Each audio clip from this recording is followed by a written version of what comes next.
voyez les matins où vous vous réveillez et genre votre cerveau vous dit genre là, grave pas. Genre je suis incapable de me lever genre. Et en même temps j'ai l'impression d'être genre un peu angoissée et tout. Je voulais parler d'un truc, genre la santé mentale en vacances. Je sais pas si genre je suis la seule à avoir ça. Parlons des saisons s'il vous plaît. Le fait que en hiver t'es triste, that's fine. Par contre en été, faut absolument être genre hyper heureux et tout. Et genre cette pression, enfin pour moi je la ressens comme de la pression. Après c'est vraiment propre à chacun et je suis grave une drama queen. Et mon anxiété est vraiment genre ciblée sur des trucs hyper genre futiles pour d'autres personnes. Et je le sais, tu vois ce que je veux dire. Bref. Et du coup, quand je suis en vacances, j'ai trop l'impression que je peux pas aller mal. Et du coup en fait ça me saoule parce que je n'arrive pas à gérer ça. Je vais aller fumer une clope.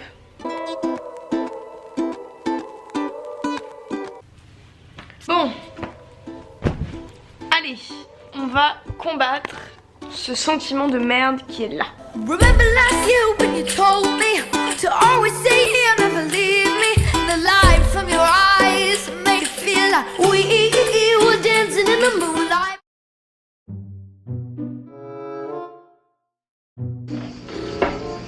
Je suis aigrie. Une chaleur. Il y a des gens comme ça, vous êtes bizarres, vous avez trop aimé vous percer des boutons, genre.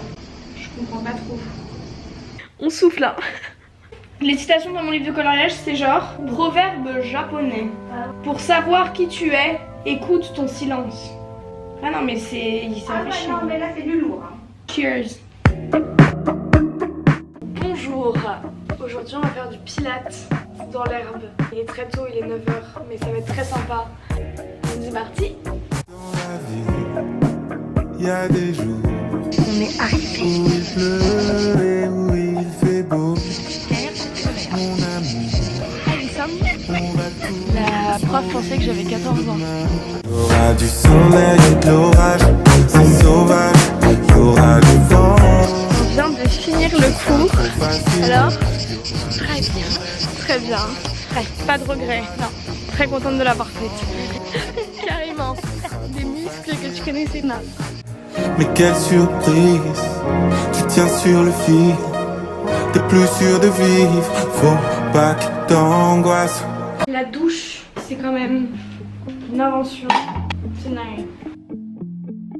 En gros, je trouvais pas ça hyper intelligent de ma part de vous montrer que ça allait pas, mais de pas vous expliquer comment j'ai pu, entre guillemets, réussir à quand même profiter de ma journée, sortir de mon lit. Donc du coup, c'est pour ça que je voulais un peu faire un point avec vous sur ce que j'ai fait et les techniques que personnellement, moi, j'ai, avec le temps, réussi à développer pour échapper à cette sensation, parce que je me dis que ça peut en aider peut-être certains de vous. Perso, moi quand je fais des grosses crises d'angoisse, les douches froides ça marche hyper bien parce que c'est un truc un peu genre physiologique. En fait le froid te fait d'un coup genre comme te réveiller et te fait revenir un petit peu sur terre. C'est vraiment pas agréable sur le moment, mais toutes les fois où je l'ai fait, après j'étais vraiment en mode putain, heureusement que je l'ai fait. Et récemment j'ai découvert la méditation, donc alors là, what? Au début j'étais archi réticente, je crois que c'était à Bruxelles, la première fois que j'en ai fait.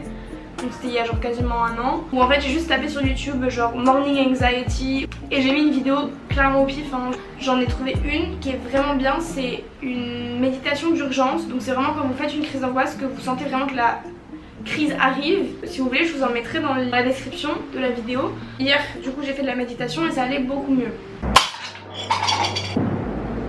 J'ai fait tomber le cendrier, voilà. Donc du coup je vous disais, chaque anxiété est hyper singulière. En tout cas avec qui j'ai pu échanger sur ce sujet là, l'anxiété c'est souvent lié à l'inconnu, au fait que tu ne puisses pas savoir ce qui va se passer ou ce qui va se produire. Perso, mon anxiété, je pense que je l'ai toujours eu en moi, parce que je me souviens même quand j'étais toute petite, je faisais des crises d'angoisse, même si dans ma tête c'était pas ça. Je pense qu'elle a été amplifiée et matérialisée. J'ai vraiment reconnu que c'était ça par rapport à des expériences que j'ai eues, familiaux, personnelles, de santé, plein de trucs. Moi, ce qui m'a beaucoup aidé, c'est de me satisfaire des petites choses. Genre d'être hyper reconnaissante envers ma propre personne, des choses que j'accomplis. C'est un truc que j'ai lu dans un bouquin de développement personnel. Ne sous-estimez pas les bouquins de développement personnel, ok? C'est super. En fait, dans ce bouquin, c'était intéressant parce que il disait déjà, la personne avec qui vous serez toute votre vie, c'est vous-même.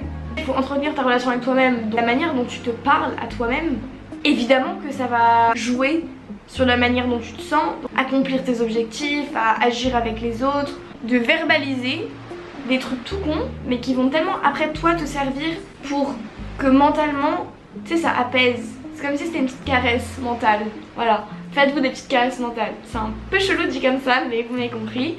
Mais du coup voilà, bah écoutez, j'ai bien jacté, hein.